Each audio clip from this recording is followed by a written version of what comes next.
موضوع الدرس في إثبات التوحيد ورد على المشركين وسوء معتقداتهم. سورة الزخرف، تفسير ابن كثير.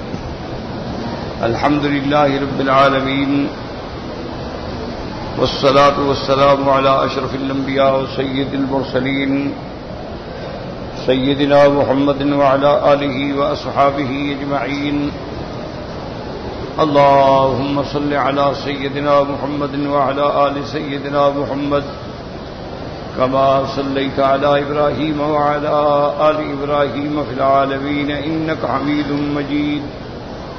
أعوذ بالله من الشيطان الرجيم. بسم الله الرحمن الرحيم. وجعلوا له من عباده جزءا إن الإنسان لكفور مبين. أم اتخذ مما يخلق بنات وأصفاكم بالبنين وإذا بشر أحدهم بما ضرب للرحمن مثلا ظل وجهه مسودا وهو كظيم. أَوَمَن يُنَشَّأُ فِي الْحِلْيَةِ وَهُوَ فِي الْخِصَامِ غَيْرُ مُبِينٍ. وَجَعَلُوا الْمَلَائِكَةَ الَّذِينَ هُمْ عِبَادُ الرَّحْمَنِ إِنَاثًا أَشَهِدُوا خَلْقَهُمْ سَتُكْتَبُ شَهَادَتُهُمْ وَيُسْأَلُونَ. وَقَالُوا لَوْ شَاءَ الرَّحْمَنُ مَا عَبَدْنَاهُمْ ما لهم بذلك من علم إنهم إلا يخرصون. قال المؤلف والمفسر رحمه الله تعالى: أدام النفع بعلومه وعلومكم في الدارين آمين، إلى أن قال: وجعلوا الملائكة الذين هم عباد الرحمن إناثا، أي اعتقدوا فيهم ذلك فأنكر عليهم تعالى قولهم ذلك فقال: أشهدوا خلقهم، أي شاهدوه وقد خلقهم الله إناثا ستكتب شهادتهم، أي بذلك ويسألون عن ذلك يوم القيامة. وهذا تهديد شديد ووعيد أكيد. اور اللہ تبارک و تعالی نے ارشاد فرمایا: وَجَعَلُوا الْمَلَائِكَةَ الَّذِينَ هُمْ عِبَادُ الرَّحْمَنِ إِنَاثًا. کافروں کا سب سے پہلا گناہ تو یہ تھا کہ وہ مشرک ہے، اور اس کے بعد پھر انہوں نے اللہ تبارک و تعالی کے لیے بیٹیاں بنائی، حالانکہ اللہ اولاد سے پاک ہیں. اس کی ذات جو ہے وہ واحد ہے، وہ احد ہے، وہ صمد ہے. لم یلد ولم یولد ولم یکن لہ کفوا احد. اس سے پہلے بھی کوئی نہیں اور اس کے بعد بھی کوئی نہیں. هو الاول والآخر والظاہر والباطن وهو بكل شيء علیم. جب ساری کائنات معدوم تھی، ان کا وجود نہیں تھا، تو اللہ تعالی کی ذات موجود تھی، اور جب سارا عالم فنا ہو جائے گا تب بھی اللہ کی ذات جو ہے وہ باقی ہوگی. اس لیے فرمایا: کل شیء ہالک الا وجہہ. ہر چیز قابل ہلاک ہے مگر اس کی ذات ہے جس پہ کبھی فنا نہیں، کبھی ہلاک نہیں، کبھی زوال نہیں. اسی کی ذات ہے جو الباقی الدائم، ہمیشہ رہنے والی، الحی القیوم، ہمیشہ زندہ، سارے کائنات کو تھامنے والی اسی کی ذات ہے. اب ایک جرم تو یہ کیا کہ اللہ کے لیے بیٹیاں بنا ڈالیں، اور دوسرا جرم یہ کیا کہ کہہ دیا کہ فرشتے جو ہیں وہ اللہ کی بیٹیاں ہیں. سارے فرشتوں کو بھی نعوذ باللہ لڑکیاں بنا دیے.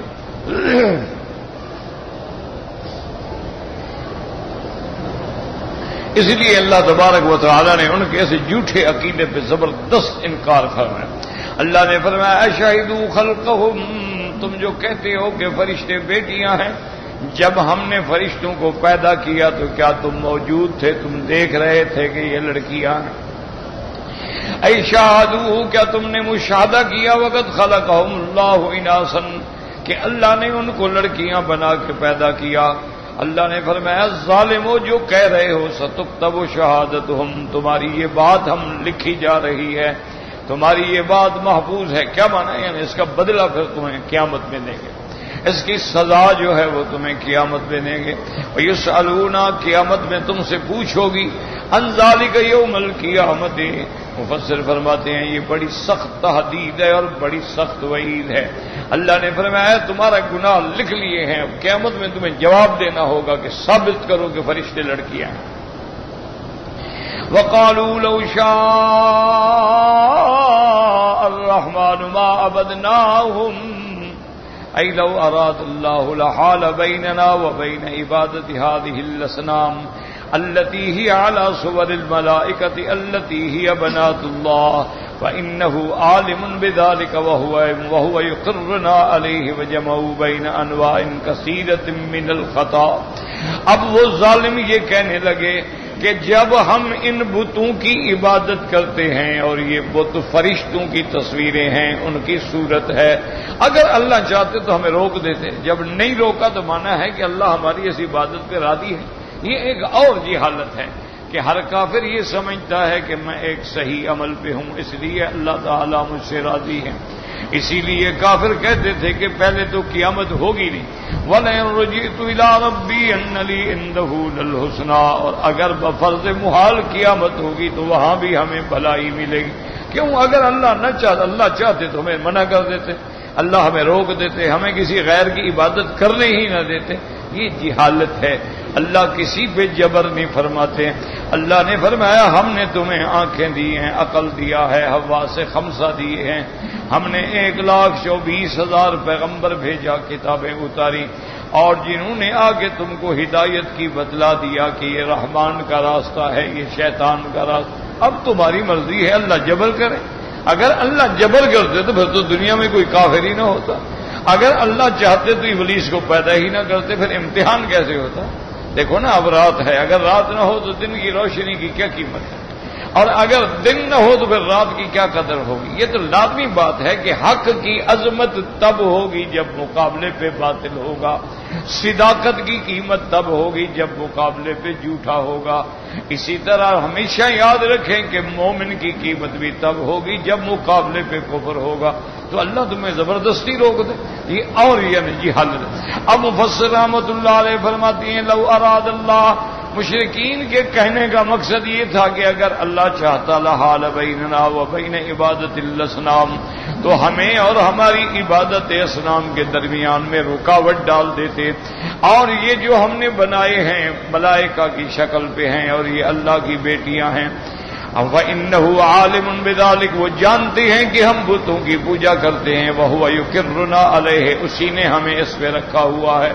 اب مفسر رحمۃ اللہ علیہ فرماتی ہیں کہ دیکھو مشرکین نے کتنی بڑی بڑی غلطیاں جمع کی.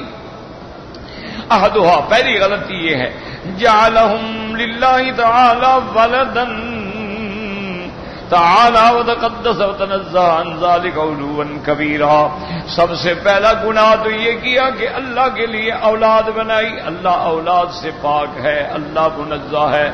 اللہ تبارک و تعالیٰ کی یہ ساری مخلوق جو ہے اس کی مخلوق ہے، مملوک ہے، اس کی عبید ہے، اسے کیا ضرورت ہے اولاد کی. اور دوسری غلطی کی دعواہم انہ اصطفى البنات علی البنین فجعلوا الملائکۃ الذین هم عباد الرحمن اناسا. اور دوسرا گناہ یہ کیا کہ اللہ کے لیے فرشتوں کو بھی بیٹیاں بنا دیا کہ اللہ نے بیٹیاں بنائی ہیں اس لیے چھپا کے رکھا ہوا ہے. اور تیسری غلطی یہ کی عبادت لهم ما ذلك كله بلا دلیل ولا برهان ولا اذن من الله عز وجل بل بمجرد الآراء والاهواء والتقلید للاسلاف والکبراء والآباء والخبط فی الجاہلیت الجہلاء. اور تیسری غلطی یہ کی کہ انہوں نے جو غیروں کی عبادت کی ہے، انہوں نے جو بتوں کو خدا بنایا ہے، نہ کوئی دلیل ہے، نہ کوئی حجت ہے، نہ اللہ کا حکم ہے، بلکہ یہ خالص ان کی اپنی رائے ہے، اپنی خواہش نفس ہے، یا اندھی باپ دادے کی تقلید ہے، اسی پہ چل رہے ہیں اور جاہلیت کے اندر غوطے کھا رہے ہیں. والرابع احتجاجهم بتقديرهم على ذلك قدرا وقد جهلوا في هذا الاحتجاج جهلا كبيرا فإنه تعالى قد أنكر ذلك عليهم أشد الإنكار فإنه منذ بعث الرسل وأنزل الكتب يأمر بعبادته وحده لا شريك له وَيَنْهَى عَنْ عِبَادَةِ مَا سِوَاهُ إِلَىٰ آخِرِهِ. اب چوتھی غلطی یہ کی کہ غلط استدلال کیا کہ اگر ہم غلط عقیدے پہ ہوتے تو اللہ ہمیں منع کر دیتے، اللہ ہمیں روک دیتے. جب انہوں نے منع نہیں کیا، روکا نہیں ہے، تو اس کا مطلب یہ ہے کہ ہم صحیح راستے پہ ہیں. اب مفسر فرماتا ہے کہ ان کی جہالت دیکھو، حالانکہ اللہ تبارک و تعالی نے شرک پہ انکار فرمایا ہے، اللہ نے رسول بھیجے، پیغمبر بھیجے، اللہ نے کتابیں اتاری، یامر بعبادتہ وحدہ لا شریک لہ، ان میں سب کے سب یہ حکم ہے کہ اللہ کی عبادت کرو، اور اللہ کی عبادت کے سوا کسی غیر کی عبادت نہ کرو. تو سارا قرآن، ساری کتابیں بھری ہوئی ہیں. یہ بدبخت کیسے کہتے ہیں کہ اللہ نے ہمیں روکا نہیں؟ وَلَقَدْ بَعَثْنَا فِي كُلِّ أُمَّةٍ رَسُولًا أَنِ اعْبُدُوا اللَّهَ وَاجْتَنِبُوا الطَّاغُوتَ فَمِنْهُمْ مَنْ هَدَى اللَّهُ وَمِنْهُمْ مَنْ حَقَّتْ عَلَيْهِ الضَّلَالَةُ فَسِيرُوا فِي الْأَرْضِ فَانظُرُوا كَيْفَ كَانَ عَاقِبَةُ الْمُكَذِّبِينَ. اللہ فرماتے ہیں وَلَقَدْ بَعَثْنَا فِي كُلِّ أُمَّةٍ رَسُولًا، ہم نے ہر امت میں پیغمبر بھیجا، ان سب نے جا کے دعوت دی کیا؟ ان اعبدوا اللہ، اللہ کی عبادت کرو، واجتنبوا الطاغوت، اور اللہ کے سوا شیطان کی پیروی سے بچ جاؤ. فمنہم من ھدی اللہ، بعض ان میں سے ان کو ہدایت نصیب ہوئی، اور بعض ایسے تھے جن کی ضلالت، شقاوت جو تھی وہ مقدر ہو گئی. اللہ فرماتے ہیں ظالموا فسیروا فی الارض فانظروا کیف کان عاقبۃ المکذبین. تم زمین میں چلو پھرو، تم یمن جاتے ہو، شام جاتے ہو، راستے میں وہ وادیاں موجود ہیں، قوم عاد ہے، قوم سمود ہے، قوم لوط ہے، قوم فرعون ہے، یہ ساری قومیں موجود ہیں. پڑھو تاریخ، دیکھو ان کے احوال کو کہ ان پہ عذاب کیوں آئے، کہ اللہ نے پیغمبر بھیجے، انہوں نے دعوت توحید دی، لیکن یہ شرک پہ اڑے رہے. تو یہ کیا جہالت ہے جی؟ اللہ نے ہمیں روکا نہیں ہے، اللہ نے تو ہر جگہ تمہیں منع کیا. اور دوسری جگہ اللہ فرماتے ہیں وَاسْأَلْ مَنْ أَرْسَلْنَا مِنْ قَبْلِكَ مِنْ رُسُلِنَا أَجْعَلْنَا مِنْ دُونِ الرَّحْمَنِ آلِهَةً يُعْبَدُونَ. اللہ نے فرمایا میرا محبوب آپ ان سے کہیں کہ پوچھیں ان سے جو پہلے گزر چکے ہیں، کیا رحمان کے سوا ہم نے کسی اور الہ کی عبادت کی اجازت دی؟ اسی طرح اللہ تبارک وقال جل وعلا فی هذه الآیۃ بعد ان ذکر حجتهم هذه، اللہ تبارک و تعالی نے یہاں فرما دیا کہ ما لهم بذلک من علم ای بصیغۃ ما قالوه واحتجوا به. اللہ نے فرمایا یہ جاہل ہیں، کوئی علم سے بات نہیں کر رہے. انہم الا یخرصون یکذبون ویتقبلون، یہ جھوٹ بول رہے ہیں اور اپنی طرف سے باتیں گھڑ رہے ہیں. وقال مجاہد فی قوله تعالی وما لهم بذلك من علم انهم الا يخرصون، یعنی ما يعلمون قدرت اللہ تبارک و تعالی علی ذلك، یہ جاہل ہے، ان کو اللہ تعالی کی قدرت کاملہ اور اللہ کی عظمت کا علم نہیں ہے. اب اللہ فرماتی اما آتیناہم کتابا من قبلہ فہم بہ مستمسکون بل قالوا انا وجدنا آباءنا علی امۃ وَإِنَّا عَلَىٰ آثَارِهِم مُهْتَدُونَ وَكَذَٰلِكَ مَا أَرْسَلْنَا مِن قَبْلِكَ فِي قَرْيَةٍ مِّن نَّذِيرٍ إِلَّا قَالَ مُتْرَفُوهَا إِنَّا وَجَدْنَا آبَاءَنَا عَلَىٰ أُمَّةٍ وَإِنَّا عَلَىٰ آثَارِهِم مقتدون قال اولو جئتكم بأهدى مما وجدتم عليه آباءكم قالوا إنا بما أرسلتم به كافرون فانتقمنا منهم فانظر كيف كان عاقبة المكذبين. یقول تعالی منکر المشرکین فی عبادتہم غیر اللہ بلا برہان ولا دلیل ولا حجت. اب اللہ تبارک و تعالی مشرکین کا رد فرماتی ہیں کہ ظالمو، ہر چیز کے لیے یا دلیل عقلی ہوتی ہے یا دلیل نقلی ہوتی ہے. تمہارے پاس نہ دلیل عقلی ہے نہ تمہارے پاس دلیل نقلی ہے، نہ تم نے فرشتوں کو دیکھا ہے نہ تم فرشتوں کو دیکھ سکتے ہو، پھر اللہ کی بیٹیاں کس وجہ سے بنا رہے ہو؟ اور کوئی دلیل نقلی بھی نہیں کہ تمہارے پاس کوئی کتاب ہو اللہ نے بھیجی ہو، یا تورات میں ہو، انجیل میں ہو، زبور میں ہو، تم نے پڑھ رکھا ہو کہ فرشتے لڑکی ہیں تو لے آؤ۔ محض تمہارے اپنے تخیلات باطلہ اور فاسدہ ہیں۔ فرمایا اما آتیناہم کتابا من قبلہ، اے من قبل شرکہم، کیا ہم نے تم کو اس سے پہلے کوئی کتاب دی تھی جس کے اندر ہم نے یہ لکھا تھا اور تم اسی پہ عمل کر رہے ہو؟ وَهُمْ بِهِ مُسْتَمْسِكُونَ فِيمَا هُمْ فِيهِ لَيْسَ الْأَمْرُ كَذَلِكَ قَالَ عَزَّ وَجَلَّ أَمَّا أَنزَلْنَا عَلَيْهِمْ سُلْطَانًا فَهُوَ يَتَكَلَّمُ بِمَا كَانُوا بِهِ يُشْرِكُونَ، کیا ہم نے تمہارے اوپر کوئی دلیل اتاری ہے، کوئی کتاب دی ہے؟ مطلب دلیل کیا ہے؟ یاد رکھیں ہمیشہ کہ جتنی دنیا میں باطل فرقے ہیں، ہمیشہ ذہن میں رکھ لیں، جتنا باطل ہیں، مشرک ہیں، کافر ہیں، وثنی ہیں، صابئی ہیں، یہودی ہیں، نصرانی ہیں، جتنے باطل فرقے ہیں، اسی طرح روافض ہیں، خوارج ہیں، معتزلہ ہیں، قدریہ ہیں، جبریہ ہیں، مشبہ ہیں، تو یہ سارے فرقے جو ہیں ان کے بعد دلیل نہیں ہوتی ہے، محض خیالات ہوتے ہیں، دلیل کوئی نہیں ہوتی۔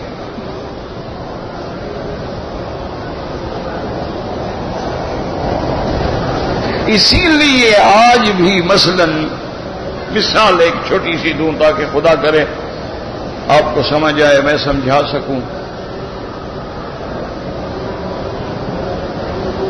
روافض کا یعنی شیعہ کا عقیدہ ہے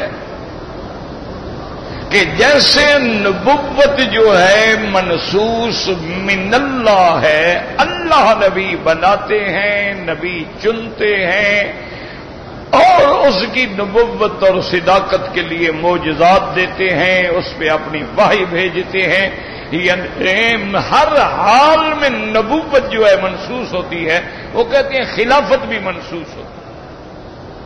ان کا یہ ایک بنیادی عقیدہ ہے جو وہ علمی بات کرتے ہیں، وہ کہتے ہیں کہ جیسے نبی اللہ کے حکم سے بنتے ہیں، خلیفہ۔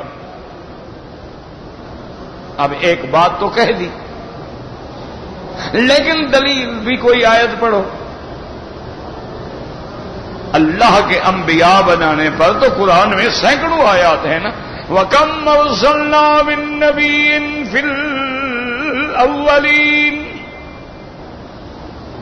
وَلَقَدْ بَعَثْنَا فِي كُلِّ أُمَّةٍ رَسُولًا۔ اسی طرح اللہ نے فرمایا موسیٰ علیہ السلام سے إِنِّ اصْطَفَيْتُكَ عَلَى النَّاسِ بِرِسَالَاتِي وَبِكَلَامِي۔ اسی طرح اللہ نے فرمایا اللہ اعلم حیث یجعل رسالتہ۔ اسی طرح اللہ نے فرمایا اللہ یصطفی من الملائکۃ رسلا ومن الناس۔ اللہ نے میرے مدنی محمد مصطفیٰ کے بارے میں فرمایا وما ارسلناک الا رحمۃ للعالمین۔ اب شبہ ہو سکتا تھا کہ یہاں نام نہیں ہے، تو دوسری جگہ اللہ نے نام بھی لے دیا، ما کان محمد ابا احد من رجالکم ولکن رسول اللہ وخاتم النبیین۔ اللہ نے تیسری جگہ نام لے وما محمد الا رسول قد خلت من قبلہ الرسل۔ اسی طرح اللہ نے فرمایا محمد الرسول اللہ۔ یہ سارے دلائل ہیں۔ اگر خلافت بھی منسوس ہے، ایک آیت پڑھو جو اللہ نے قرآن میں اتاری ہوگی جی فلاں خلیفہ ہے، لیکن دلیل نہیں ہے، بس دعویٰ ہے، تخیل ہے، خیال ہے، دلیل کوئی بھی نہیں۔ بھئی اگر ہم نے مثلا انبیاء کی نبوت منسوس ہے، الحمدللہ ہم تو سینکڑوں آیات پڑھیں گے۔ اچھا اگر تم منسوس مانتے ہو کہ چلو حضور پاک نے معین کر دیا ہو، وہ بھی کوئی حدیث دکھا دے۔ نتیجہ کیا ہوتا ہے کہ محض خیال، تخیلات، اور پھر کبھی کبھی بہانے بنائیں گے. اور جی حضور پاک تو خلافت لکھ کے دے رہے تھے، حضرت عمر نے منع کر دیا تو حضرت صلی اللہ علیہ وسلم رک گئے اور حضور ناراض ہو گئے، ورنہ حضور نے تو فرمایا تھا کہ کاغذ قلم لے آؤ تاکہ میں لکھ دوں. پھر وہ حدیث کرتاس کو اپنے مطلب پہ لائے کہ ایتونی بکرتاسن، لے آؤ کاغذ کے میں لکھ دوں. تو حضرت عمر نے کہا حسبنا کتاب اللہ، تو اس کے بعد پھر حضور نے نہیں لکھا ہے. تو اس دلیل کہتے ہیں جی حضور نے چلو بھی 1 منٹ کے لیے مان لیا، یعنی لکھنا چاہتے تھے، لکھا نہیں ہے. چل جب نہیں لکھا تو نص تو نہ ہوا نا. اور دوسرا یہ بھی نہ سوچا کہ ایک جھوٹ کے لیے ہم کتنا بڑا الزام لگا دے رہے ہیں. بھائی حضور جو لکھ کے دے رہے تھے خلافت، اللہ کا حکم تھا یا حضور کا ذاتی منشا تھا؟ اگر اللہ کا حکم تھا تو پھر حضور نے اللہ کا حکم پورا نہیں کیا، الزام کس پہ لگے گا؟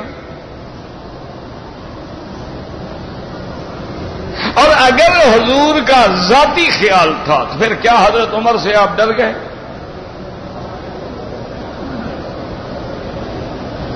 اور تیسری بات یہ ہے کہ اگر آدمی مجلس میں بادشاہ بیٹھا ہو اور حکم دے کے بھی کاغذ قلم لاؤ تو یہ حکم کس کو ہوگا؟ جو بادشاہ کا منشی ہوگا، کاتب ہوگا. باقی لوگوں کے لیے تو حکم نہیں ہوگا کہ سارے اٹھ کے بھاگ پڑیں کاغذ قلم ڈھونڈنے کے لیے. تو کاتب تو حضرت علی تھے، ان کا کام تھا کاغذ قلم لے جاتے. اور صبح کے چلو حضرت عمر کے کہنے سے روکے بعد میں لے جاتے.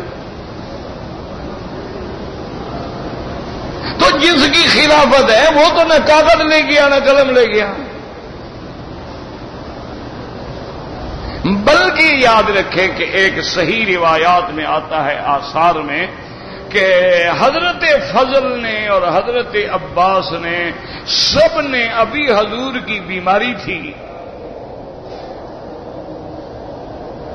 تو انہوں نے حضرت علی کو بلایا اور کہا کہ نحن نعلم بموت قریش. انہوں نے کہا کہ علی، قریش کے سرداروں کی موت کی جو علامات ہوتی ہیں نا ہم نے دیکھی ہے، ہم جانتے ہیں، اور ہمارے علم میں یہ حضور کی آخری بیماری ہے، اس کے بعد وفات ہے. اس لیے ہم تمہیں مشورہ دیتے ہیں کہ حضور کے بعد جو ہے نا خلافت وہ لکھوا لو. اصل مسئلہ جو ہے وہ یہ بتاتے نہیں ہیں. حضرت علی رضی اللہ تعالی عنہ نے کہا کہ بھئی تمہاری محبت کا شکریہ، لیکن ہم کبھی یہ بات نہیں کریں گے. انہوں نے کہا اللہ کے بندے کیوں؟ انہوں نے کہا دیکھو اگر حضور نے لکھ دیا فہو المراد، مسئلہ حل ہو گیا. اگر حضور نے انکار کر دیا تو میری نسل میں بھی خلافت نہیں آئے گی. اللہ پہ چھوڑ دو بس، جو اللہ چاہیں گے ہوگا. ان کو بھی بات سمجھ آ گئی، انہوں نے کہا ہاں ٹھیک ہے ہم نہیں لکھوانے. تو مسئلہ تو صرف اتنا.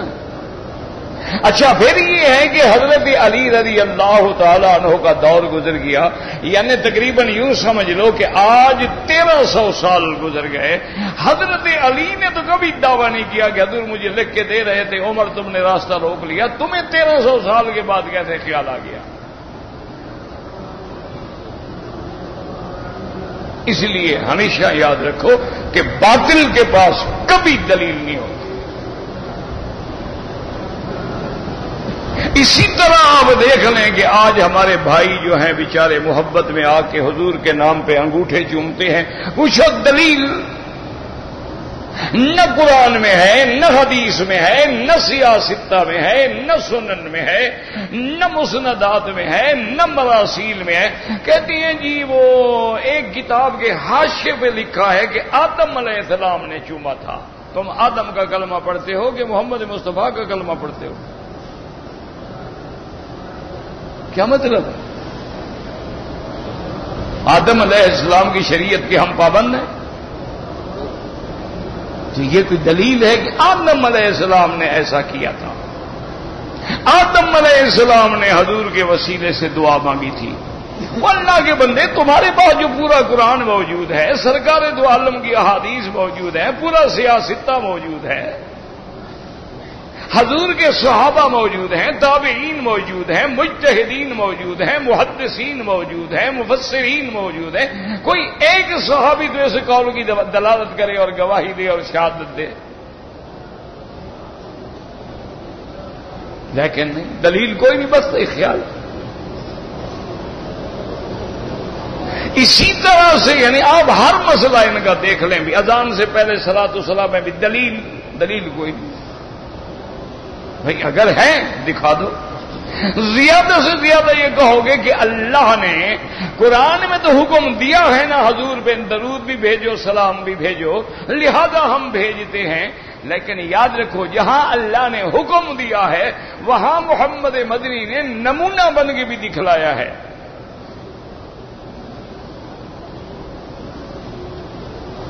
حضور پاک سے صحابہ نے خود پوچھا کہ یا نبی اللہ، ہم نے تو سلام تو سیکھ لیا ہے، السلام علیکم ایھا النبی ورحمۃ اللہ وبرکاتہ، درود آپ پہ کیسے پڑھیں؟ آپ نے فرمایا اللہم صلی علی محمد وعلی آل محمد۔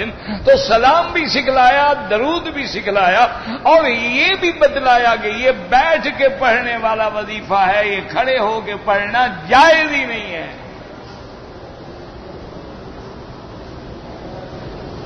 اب دیکھو نا، تم نماز میں کھڑے ہو جاؤ، اللہ اکبر، السلام علیکم ایھا النبی ورحمۃ اللہ، نماز ہو جائے گی۔ اگر تم رکوع میں بجائے تسبیح پڑھنے کے کہو السلام علیکم ایھا النبی ورحمۃ اللہ وبرکاتہ، السلام علیکم، نماز ہو جائے گی۔ اس کا مقام ہی خدا کی قدرت ہے کہ کوئی جلوس میں ہے، تشہد میں پہلے اتحیات پڑھیں گے، اس میں سلام پڑھیں گے، پھر حضور پہ درود پڑھیں گے، اس کے بعد دعا پڑھیں گے۔ کھڑے ہو گے تو حضور نے پڑھا ہی نہیں۔ تم تو ساری دنیا کو کھڑا کر دیتے ہو، اللہ کے بندے کھڑے ہو جاؤ، کھڑے ہو جاؤ، کھڑے ہو جاؤ، سلام پڑھو، کیوں؟ یہ حضور آ گئے ہیں۔ اتنا بڑا پتہ نہیں قیامت میں خدا کو کیا جواب دے گا۔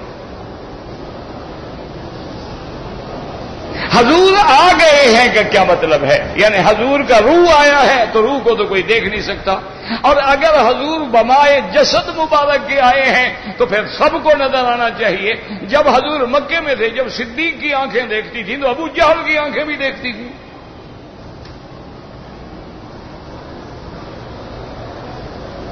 لیکن کوئی دلیل نہیں، مجال ہے قیامت تک یہ الٹے ہو جائیں، نہ ایک آیت پڑھ سکیں گے نہ ایک حدیث دکھا سکیں گے۔ جنازے کے بعد 3 دعائیں مانگو جی، ساری دنیا کی حدیثوں کا ذخیرہ الٹ ڈالو، اگر کسی جگہ ایک حدیث بھی مل جائے کہ جنازے کے بعد حضور نے 3 دعائیں مانگی ہوں، اور جنازہ تو ہے ہی دعا، تمہیں اس دعا پہ اعتبار ہی نہیں۔ اللہم اغفر لحینا ومیتنا وشاہدنا وغائبنا، یہ کیا ہے؟ گالیاں لے رہا ہے، دعا کر رہا ہے۔ اس کے بعد دعا کا کیا مطلب ہے؟ کوئی دلیل نہیں ہے، قیامت تک ایک حدیث بھی نہیں دکھا سکتے۔ اچھا جی، اب میت آ گئی ہے جی، اس کی الفی اور کفنی پہ لکھو، کلمہ لکھو، اور جناب اس کے سینے پہ کچی اینٹ رکھو، اس پہ لکھو، پھر جناب قرآن شریف اوپر گھما کے ہیلا اسقاط کرو۔ ایک حدیث تو بڑی بات ہے، کسی ایک صحابی کا قول بھی نہیں دکھا سکتے۔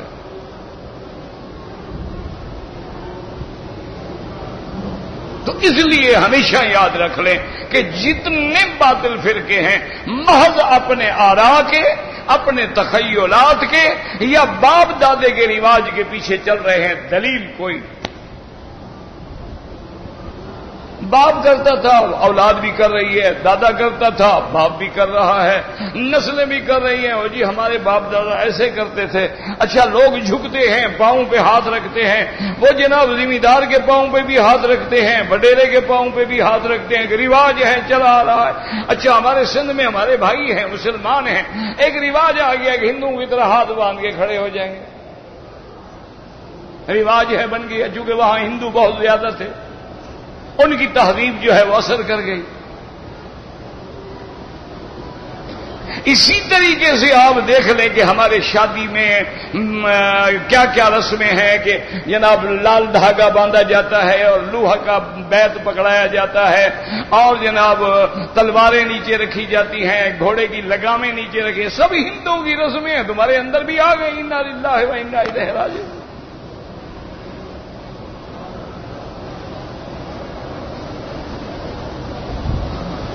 رواج ہے، کوئی دلیل کچھ نہیں۔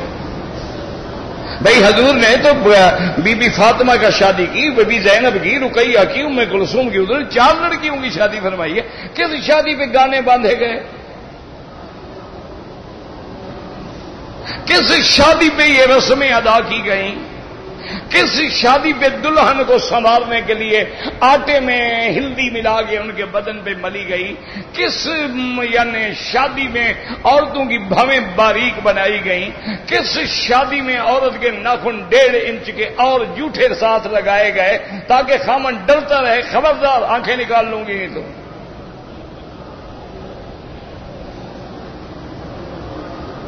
اس کے بعد تو یعنی قیمتی بندوقیں بھی ڈبل بیرل ہوتی ہیں، یہ تو 5 بیرل ہو گئے نا۔ انا للہ و انا الیہ راجعون۔ یاد رکھو کہ باطل الٹا لٹک جائے، کوئی دلیل پیش نہیں کر سکتا۔ زیادہ سے زیادہ وہ جو میں نے آپ سے کہا تھا، اور جی اگر کرتے ہیں تو جی مگر کیا ہے؟ یہ اگر مگر دین نہیں ہوتا۔ دین وہ ہوتا ہے اللہ کا قرآن ہو، محمد کی حدیث ہو، یا اجماع امت ہو، یا اس پر قیاس ہو۔ ان 4 چیزوں کے علاوہ کوئی چیز دلیل نہیں بن سکتی۔ اور یاد رکھو وہ ائمہ کے جو اقوال ہیں وہ بھی تابع ہیں قرآن و سنت کے، کہ انہوں نے اس سمندر میں ڈوب کے موتی نکال کے تیرے لیے گلدستہ بنا دیا ہے۔ یوں سمجھو کہ جیسے تم سونے کی ایک اینٹ لے کے جاتے ہو 10 تولے کی اور سنار سے کہتے ہو میری بیٹی کی شادی ہے، مہربانی کرو اس سے انگوٹھی بھی بنا دو، اس سے نیکلس بھی بنا دو، کان کے جھمکے بھی بنا دو، اس میں چین بھی بنا دو، ہاتھوں کے کڑے بھی بنا دو۔ اب اصل سونا ہے لیکن سنار اس کو بنا کے سنوار کے تیری بیٹی کے لیے ایک چمکتا ہوا سیٹ بنا دیتا ہے۔ اصل قرآن و سنت ہے، لیکن ان 4 اماموں نے، امام ابو حنیفہ، امام شافعی، امام مالک، امام احمد بن حنبل نے، انہوں نے اس سونے میں سے تمام مسائل کو ڈھال کے تیرے سامنے رکھ دیا۔ محدثین کا کام ہے احادیث رسول کو جمع کریں۔ ہمیشہ یاد رکھو اللہ ان کی قبروں پہ کروڑوں رحمتیں فرمائے۔ ہم جیسے فقہا کے غلام اسی طرح محدثین کے غلام۔ یہ ہمارا انصاف دیکھ لو، جہاں ہمارے مدرسوں میں ہدایہ پڑھایا جائے گا، فتح القدیر پڑھائی جائے گی، مسند امام اعظم پڑھائی جائے گی، زجاجۃ المصابیح پڑھائی جائے گی، کتاب الام پڑھائی جائے گی، امام شافعی کی المغنی پڑھائی جائے گی، وہیں بخاری پڑھائی جائے گی، مسلم پڑھائی جائے گی، وہاں سنن پڑھائے جائیں گے، وہاں تمام سنن ترمذی ہے، ابن ماجہ ہے، نسائی ہے، موطا امام مالک ہے، تمام کتابیں پڑھائی جاتی ہیں، کیونکہ دل میں بغض ہے ہی نہیں، ہم ان سب کو حق میں سمجھتے ہیں۔ یہ مختلف راستے ہیں لیکن منزل ایک ہے۔ ایک بات یاد رکھو، اور دیکھو نا اللہ کے حرم کے کتنے دروازے ہیں، یہ راستے ہیں، منزل ایک ہے۔ اب محدثین نے کیا کیا کہ تمام احادیث کو جمع کیا، اللہ ان کی قبروں پہ کروڑوں رحمتیں کرے۔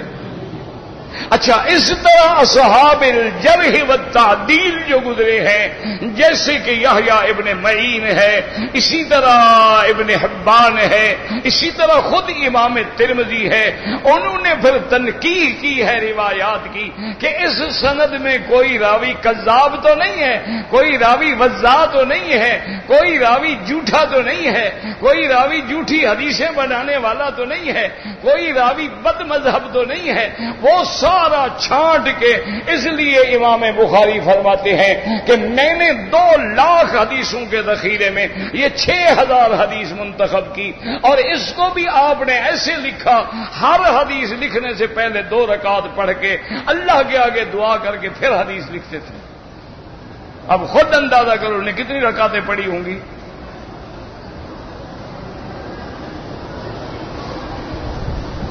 لیکن اس کے باوجود محدثین فرماتے ہیں، یاد رکھو کیا وہ کہتے ہیں کہ بھی نحن الصیادلہ، وہ کہتے ہیں وانتم الاطباء، فقہا ہم تو بھائی فارماسسٹ ہیں، دوائیں لگا دی ہیں ہم نے ریک میں، طبیب تو تم ہو، فیصلہ تم کرو گی یہ دوا کس کو دینی ہے اور کس کو نہیں دینی۔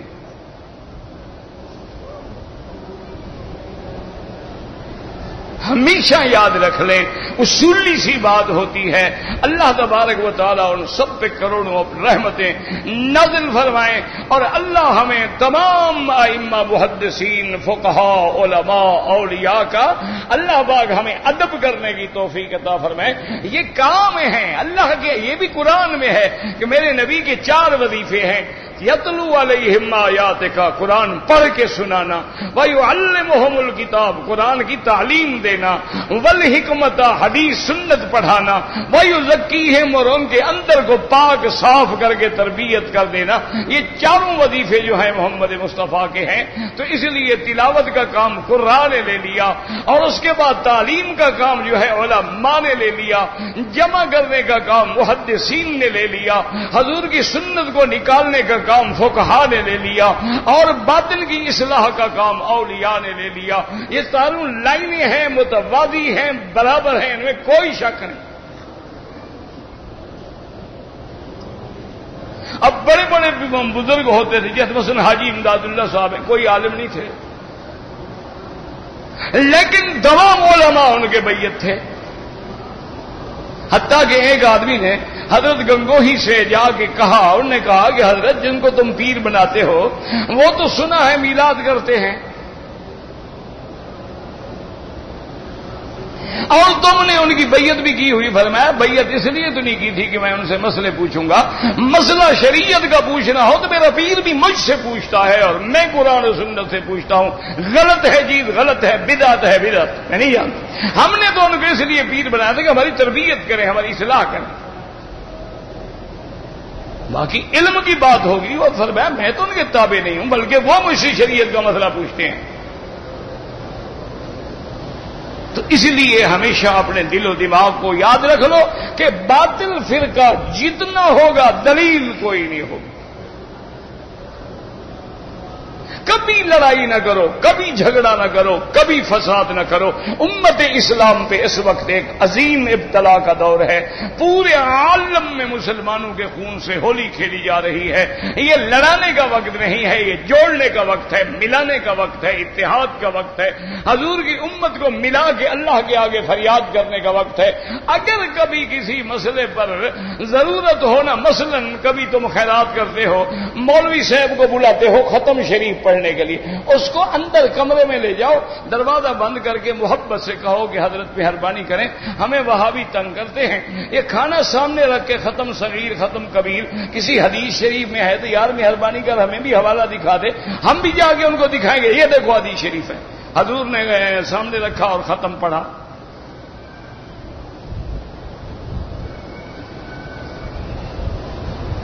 اگر دکھا دے ٹھیک ہے، نہ دکھائے تو سمجھ لینا جھوٹ ہے۔ اچھا اللہ نے تمہیں عقل بھی دیا ہے نا، یہ فیصلہ کر لیتے ہو کہ آج کا ریال جو ہے 21.5 روپے کا، اتنا دماغ تو تمہارا ہے نا جی۔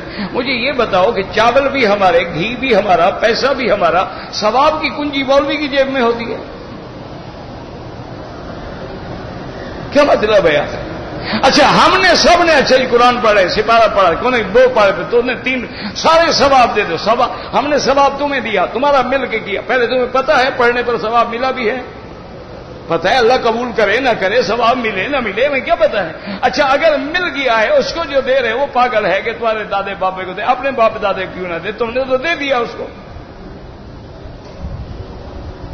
نہ۔ وہ مولوی پاگل ہو گیا ہے کہ 20 سپارے پڑے ہوئے اس کو مفت مل رہے ہیں، وہ کہے گا اللہ میرے باپ دادے کا بادشاہ تو جاہل ہیں، چھوڑ ان کو، ان نے تو مجھے دے دیا ہے نا۔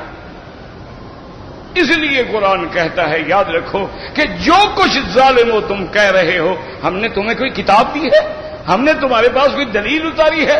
اگر ہے تو لے آؤ، اگر نہیں تو پھر یاد رکھو کہ قیامت میں تمہارے لیے انا اعتدنا جہنم للکافرین نزلا، ہم نے بھی تمہاری مہمانی کے لیے جہنم تیار رکھی ہے، اور وہ جہنم ایسی ہوگی جب مشرکوں پہ نظر ہوگی تکاد تمیز من الغیظ، ایسے معلوم ہوگا کہ ابھی جوش سے پھٹ پڑے گی، کلما القی فیہا فوج سألہم خزنتها الم یاتکم نذیر، جب کافروں کو ڈالا جائے گا فرشتے پوچھیں گے وہ ظالموں تمہیں دنیا میں ڈرانے والے نہیں آئے؟ وہ کہیں گے آئے تھے، کیا کریں ہم نے بات مانی نہیں۔ دعا کریں اللہ ہمیں جہنم سے بچائے۔ اللہم اعوذ بک من عذاب القبر وضیق الصدر وشتات الامر، اللہم انا نسألک رضاک والجنة ونعوذ بک من النار، اللہم انا نسألک الفوز فی القضاء ونزل الشہداء وعیش السعداء والنصر علی الاعداء، صلی اللہ تعالی علی خیر خلقہ سیدنا محمد وآلہ وصحبہ اجمعین۔ اور دعا کیا کرو، پاکستان بڑے مشکل مرحلے سے گزر رہا ہے، بس اللہ رحم فرما دے، ایک ہی دعا کیا کرو۔ اب وہاں عقل کام نہیں کرتا، نہ دوا کام کرتی ہے، نہ دوا کرنے والا کوئی ہے۔ بدقسمتی یہ ہے کہ الیس منکم رجل رشید، کوئی ایک بھی نہیں جو اصل بیماری کو سمجھ سکے۔ انا للہ و انا الیہ راجعون۔ اسی لیے بزرگوں نے فرمایا تھا نا کہ گر ہمی مکتب و حمیم اللہ کار طفلا جے خواہد شد، انہوں نے جب دیکھا نا، انہوں نے کہا اگر پڑھانے والے یہی مولوی اور پڑھنے والے یہی طالب ہیں، جو ہوگا دیکھ لو کیا انجام ہوگا۔ بس اب آخری ہے، جیسے ڈاکٹر کہتے ہیں نا کہ بھائی دیکھو دوا کی حد ختم ہو گئی ہے، اب دعا ہے، کرو شاید اللہ رحم کر دے۔ اب تم بھی دعاؤں کے سہارے بچ گئے تو بچ گئے، ورنہ نظر کچھ بھی نہیں آتا، اندھیرا نظر آ رہا۔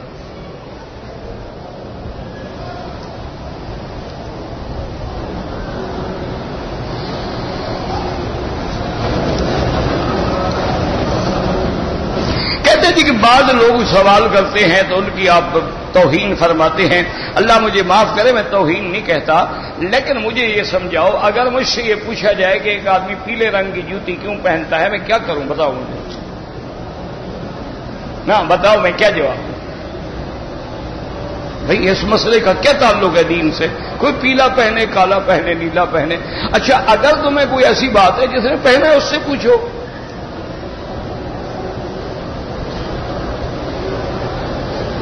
میں 20 سال سے قرآن یاد کیا ہے، لیکن قرآن مجھے ضبط نہیں ہوتا۔ ایک بات تو یاد رکھو، اس کے کئی طریقے ہیں۔ ایک تو بزرگوں نے یہ لکھا ہے کہ سب سے پہلے سورت یوسف کو صحیح کرو۔ دوسرا یہ لکھا ہے کہ روزانہ 100 دفعہ سورت اخلاص قل هو اللہ احد پڑھ کے اللہ سے دعا کرو۔ تیسرا یہ لکھا ہے، حضرت علی فرماتے ہیں کہ مجھے حضور پاک نے دعا سکھلائی تھی، میں پڑھ کے بھول جاتا تھا، تو حضور پاک نے مجھے دعا سکھلائی تھی، اور وہ کتابوں میں موجود ہے، میرے خیال میں مشکات میں یا زجاجہ میں، بہرحال موجود ہے۔ اس میں 4 رکعت جمعرات کو پڑھنی ہوتی ہے نماز کی، کیونکہ وَاسْتَعِینُوا بِالصَّبْرِ وَالصَّلَاةِ، کوئی مشکل ہو تو نماز سے مدد پکڑو، اور اس کے بعد وہ دعا پڑھی جاتی ہے، اللہم ارحمنا بترک المعاصی ابدا ما ابقیتنا وارحمنا ان نتکلف ما لا یعنینا وارزقنا حسن النظر فیما یرضیک عنا۔ تو 3 جمعراتیں، زیادہ سے زیادہ 7 جمعراتیں۔ حضرت علی فرماتے ہیں میں نے تو 2 جمعراتیں پڑھی، اس کے بعد مجھے کبھی کوئی چیز بھولی ہی نہیں۔ وہ بھی پڑھ لو انشاءاللہ یاد ہو جائے گا۔ کسی نے حج بدل کے لیے کل بھی پوچھا تھا، بھائی دی ہے تم جانو، خرچ کرو، زیادہ ہو کم ہو۔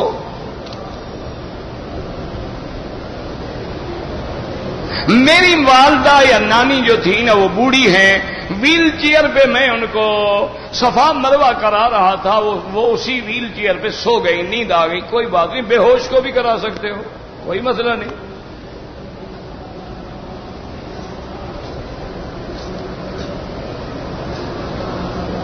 میرا بڑا بھائی اور میرا ایک کزن ہے، وہ نماز کو نہیں مانتے، کافر ہو گئے الحمدللہ سیدھا۔ اب کہیں مولوی مکی صاحب بے عزتی کرتے ہیں، کیا اس کی میں عزت کروں؟ وہ نماز کو نہیں مانتا، وہ کہتا ہے نماز کا معنی کٹھے بیٹھ جاؤ. یہ ترجمہ کٹھے بیٹھ جاؤ والا اس کے دادے نے کیا ہے، خود کیا ہے، باپ نے کیا ہے.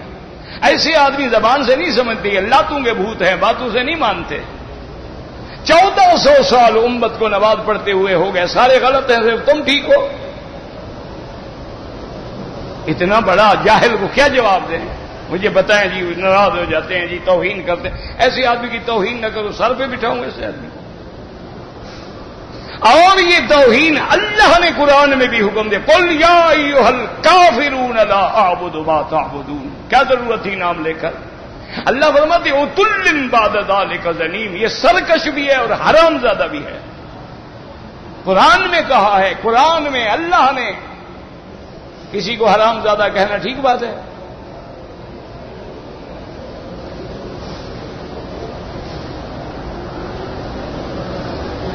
بھائی جب عورت احرام باندھے، احرام میں چہرہ کھلا رکھنا چاہیے، لیکن اگر آگے لوگ ہیں پردہ کرے تو کپڑا ڈال دے. حضرت علی کی پیدائش خانے کعبے میں ہوئی تھی، میں تو تھا نہیں ان دنوں میں، آپ کا کوئی مولوی ہو تو پتہ نہیں. بہرحال کتابوں میں لکھا ہے کعبے میں پیدائش ہوئی. حضرت زید کا بھی لکھا ہوا ہے کہ کعبے میں پیدا ہوئے. اصل بات جو ہے کعبے سے مراد حرم ہے.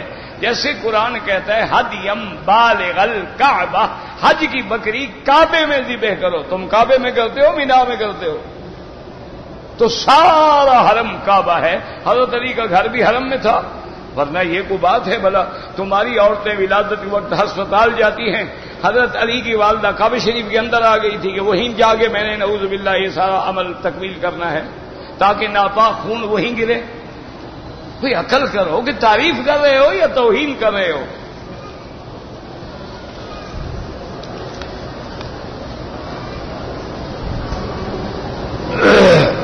اگر عمرہ کیا میں نے اس طرح پھروا دیا، پھر عمرہ کروں، پھر بھی اس طرح پھرواؤ، بال ہوں نہ ہوں. اللہ کو بال تھوڑے چاہیے. اصل ہے کہ گردن جھکا دی ہم نے اللہ کے لیے.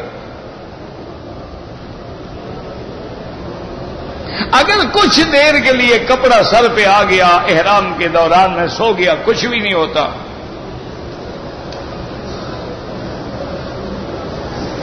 آپ کے بائیں ہاتھ پہ ایک آدمی بچوں کو پڑھاتے اچھا کرتا ہے، وہ اپنا کام کرتا ہے، ہم اپنا کام کریں.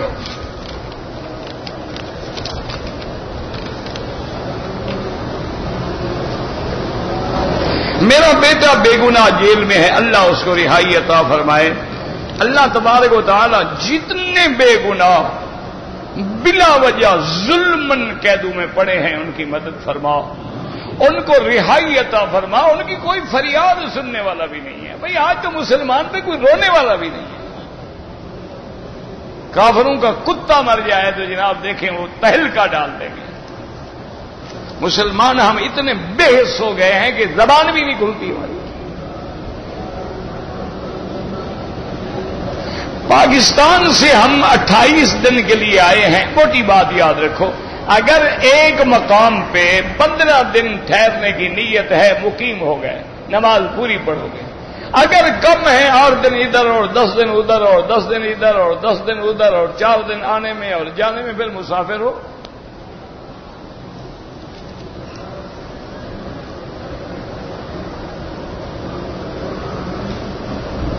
میری بیٹی گم ہو گئی تھی، ہوٹل میں آ کے کنگھی بھی کی اور خوشبو والا صابن بھی استعمال کیا. بعد میں صفا مروا دوڑی. ایک بکری دم ادا کریں. عمرہ ہوا نہیں، کنگھی پٹی کا بڑا خیال تھا. اب ان کو ڈانٹوں یا کیا کروں مجھے بتاؤ. ہاں بیچاری کو 2 مہینے گزر گئے تھے نا، کنگھی پٹی نہیں کی تھی نا، میک اپ میں فرق آ رہا تھا. انا للہ و انا الیہ راجعون. کہتے جی کہ ہم نے ایک لاوارث بچی گود لی ہے، تو اب اس کا نام آپ اپنا نام نہیں دے سکتے، اس کا کوئی نام بنت عبداللہ کا، تو ہر بندہ اللہ کا بندہ ہے نا.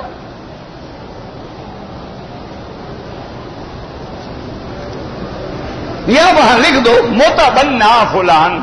جیسے حضور پاک نے حضرت زید کو اپنا بیٹا بنایا تھا تو لوگ کہتے تھے زید بن محمد، زید محمد مدنی کا بیٹا ہے. اللہ نے حکم دیا خبردار ان کو کہو کہ آپ کے ساتھ نہ کہیں، ادعوہم لآبائہم، زید حارثہ کا بیٹا ہے، محمد مصطفیٰ کا بیٹا نہیں ہے۔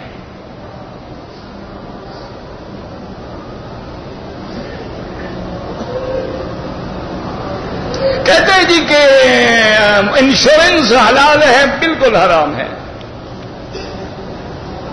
ایک ہے کہ ہم ایسے ملک میں رہتے ہیں، کافروں کا ملک ہے، بغیر انشورنس کے ہمیں کچھ نہیں ملتا، وہاں مجبور ہیں آپ، مضطر ہیں، ورنہ آمدن نہ کرائیں، حرام ہے۔ علمہ شدید القوا، پڑھایا اس کو اس بڑی قوت والے یعنی جبریل نے، جبریل آ کے نہیں پڑھایا حضور کو قرآن، اقرا اقرا بسم ربک الذی خلق۔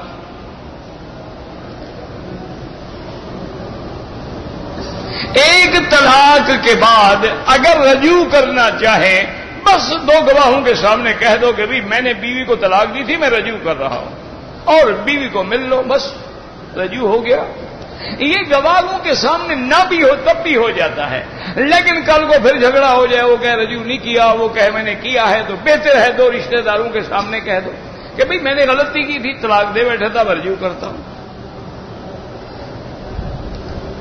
حرم میں جو کھجور تقسیم ہوتی ہے بالکل کھائیں جناب۔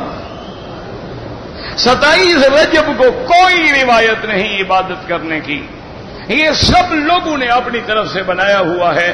بھئی معراج کی رات کو تو عبادت کرو، لیکن جس رات قرآن اترا ہے اس رات بھی کوئی عبادت کرتا ہے؟ اصل مقام تو وہ ہے کہ اللہ کے نبی کو نبوت کا تاج پہنائیں گے تو شان آئے گی نا، تو وہ تو اس دن کا ہمیں اہتمام کرنا چاہیے تھا۔ بہرحال 27 رجب کی رات کا نہ قرآن میں حکم ہے نہ حدیث میں، ویسے سارا مہینہ عبادت کرو، کسی نے منع کیا ہے؟ زیادہ سے زیادہ عبادت کرو، زیادہ سے زیادہ درود شریف پڑھو، قرآن شریف پڑھو، نفل پڑھو۔ پاکستان سے جو لوگ آئے ہیں اگر عمرہ کرنا چاہیں مسجد عائشہ جائیں یا جیرانہ جائیں۔ مجھے پاؤں میں بڑی تکلیف ہے، اس لیے مجبوراً ہوٹل میں نماز پڑھتا ہوں۔ 1 لاکھ تو پورے مکے میں ملے گا۔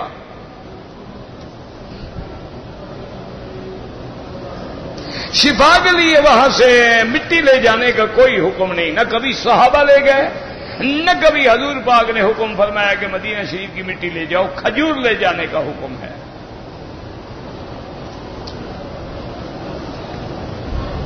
ایک عورت جو ہے اپنی خالہ کے خامند کے ساتھ، وہ تمہارا کیا لگتا ہے؟ تمہارا تو کچھ نہیں لگتا نا، تمہارا محرم تھوڑا ہے وہ۔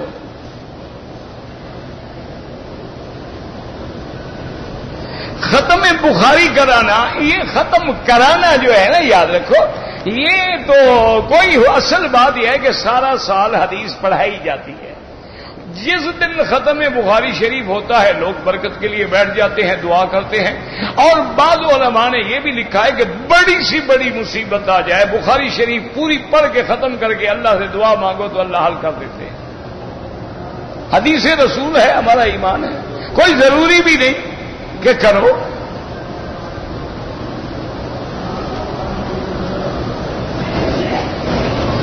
اگر ایک آدمی مکے میں رہتا ہے، مکے کا مقیم ہے، منا عرفات کی نماز مقیم ہے، حنفی ہے تو پوری پڑھے گا۔ باقی ائمہ کے نزدیک قصر ہے، مقیم ہو یا غیر مقیم ہو، وہ کہتے ہیں 2 رکعت پڑھے گا۔ میں نے مدینہ منورہ سے چلا عمرے کے لیے، میقات پہ پہنچا، میں نے جلدی جلدی غسل کر لیا، وضو یاد نہیں رہا، تو آپ نے پہلے ہاتھ دھوئے تھے، کلی کی تھی، ناک میں پانی دیا تھا تو ٹھیک ہو گیا، نہیں دیا تھا تو آپ کا وضو تو ہوا نہیں، آپ کو پھر وضو کرنا چاہیے تھا۔ جو نماز بغیر وضو کے پڑھی ہے وہ دوبارہ دہراؤ۔ مجھے طواف شروع کرتے ہوئے کندھا نکالنا یاد نہیں رہا، کوئی بات نہیں، سنت ہے، نکالتے ثواب ملتا، نہیں نکالا ثواب نہیں ملا، جرمانہ کوئی نہیں۔ ایک آدمی اپنے بھائی کا کام 20 سال ہو گئے ہیں کر رہا ہے، لیکن بھائی ان کو کوئی پیسے بھی نہیں دیتا، تو یہ خود پاگل ہے نا، جب پہلے سال نہیں دیا تو نہ کرتا کام۔ جب یہ مفت میں لگا ہوا ہے، مفت کا چور کے مزدور کون فارغ کرتا ہے؟ اب بھی عقل آ گئی ہے تو اپنا کام کرو۔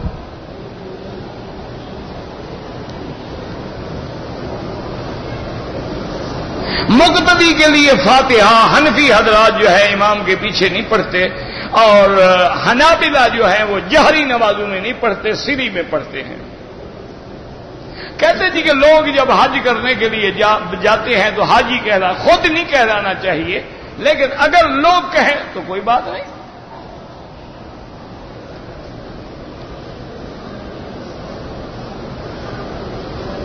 اگر لڑکیاں ہیں ان کو باقاعدہ جو حصہ بھی لے گا۔ آپ ایسا کریں، علم المیراث کے لیے فتویٰ لکھ کے مدرسے میں لے جائیں اور فتویٰ حاصل کر لیں۔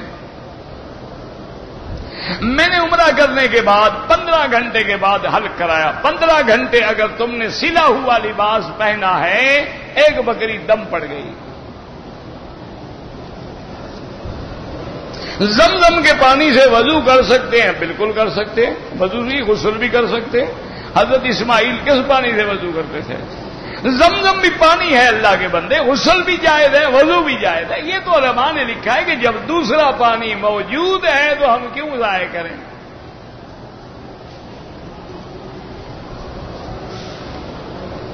تین مہینے کی بچی ہے، اس کا ہم نے عمرہ کرایا ہے، انشاءاللہ اس کو بھی ثواب ملے گا، تمہیں بھی ثواب ملے گا۔ باقی بال نہیں کاٹے کوئی بات نہیں، تھوڑے سے کاٹ دو تو اور اچھی بات ہے کہ سارا عمل ہو جائے، ثواب بھی ہو گیا، ثواب بھی ہو گیا، اس کے بال بھی تھوڑے سے کاٹ دو، ورنہ کوئی ضروری نہیں، کیونکہ وہ تو بالغ ہے ہی نہیں، اس میں تو کوئی حکم نہیں۔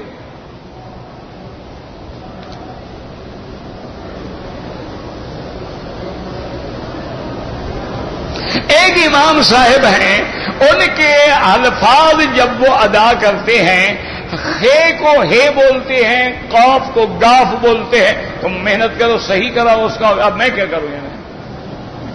نہیں مجھے بتاؤ میں کیا کروں؟ پھر کہتے ہیں جی مکی صاحب ناراض ہو جاتے ہیں۔ نہیں مجھے بتاؤ، اس امام کے پاس چلو کٹھے چلیں گے، محنت کریں گے۔ اور جو امام قرآن صحیح نہ پڑھے اس کو امام نہ بناؤ۔ حضور کی حدیث ہے فَلْيَؤُمُّكُمْ أَقْرَأُكُمْ، تمہارا امام وہ بنے جو قرآن کا قاری ہو۔ فَلْيَؤُمُّكُمْ أَعْلَمُكُمْ، تمہارا امام وہ بنے جو عالم ہو۔ حتیٰ کہ حضور نے فرمایا کہ اگر دونوں قاری ہیں، دونوں عالم ہیں، فرمایا اکبرکم سنن، جو عمر میں بڑا ہو وہ پڑھے۔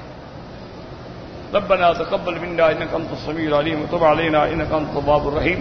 یا الہ العالمین، عالم اسلام پہ اپنی رحمتیں فرما۔ یا اللہ اس بلد الامین کو قیامت تک ہر فتنے سے محفوظ فرما۔ یا اللہ پاکستان پہ رحم فرما۔ یا اللہ پاکستان پہ رحم فرما۔ یا اللہ پاکستان پہ رحم فرما۔ یا اللہ دین والوں پہ مدد فرما۔ یا اللہ مساجد مدارس کی حفاظت فرما۔ یا الہ العالمین، جو بندہ بھی دین کا کام کر رہا ہے اس کی جان مال آبرو عزت کی حفاظت فرما۔ یا اللہ مسلمان جس ملک میں ہیں، فلسطین میں ہیں، کشمیر میں ہیں، عراق میں ہیں، پاکستان میں ہیں، بنگلہ دیش میں ہیں، ہندوستان میں ہیں، گجرات میں ہیں، کسی بھی ملک میں ہیں، ان کی جان مال آبرو عزت کی حفاظت فرما۔ یا اللہ بیماروں کو شفا عطا فرما۔ یا اللہ بیماروں کو شفا عطا فرما۔ یا اللہ بیماروں کو شفا عطا فرما۔ بے حیاؤں کو حیا عطا فرما۔ بے دینوں کو دین عطا فرما۔ بے اولادوں کو اولاد عطا فرما۔ جن کی اولادیں ہیں ان کو صالح بنا۔ یا اللہ جن کی بچیاں ہیں ان کے رشتے آسان فرما۔ یا اللہ ہمیں مانگنا بھی نہیں آتا، بغیر مانگے عطا فرما۔ یا اللہ پورے عالم میں ہدایت کی ہوائیں چلا دے۔ یا اللہ پورے عالم میں ہدایت کی فضائیں بنا دے۔ یا الہ العالمین، یا ارحم الراحمین، یا اکرم الاکرمین۔ اللہم انا نسألک العفو والعافیہ۔ اللہم انک عفو کریم عظیم تحب العفو فاعف عنا۔ اللہم متعنا باسمائنا وابصارنا واشرح صدورنا واحینا بقواتنا ما ابقیتنا واجعله الوارث منا واجعل ثأرنا على من ظلمنا وانصرنا على من عادانا۔ اللہم اقض حاجاتنا یا قاضی الحاجات، یا قاضی الحاجات، یا سمیع الدعاء، یا مستجیب الدعوات۔ اللہم انا نسألک من الخیر کلہ عاجلہ وآجلہ ما علمنا منہ وما لم نعلم۔ اللہم انا نعوذ بک من الشر کلہ عاجلہ وآجلہ ما علمنا منہ وما لم نعلم۔ وصلی اللہ تعالی علی خیر خلقہ سیدنا و مولانا محمد وعلی آلہ وصحبہ اجمعین۔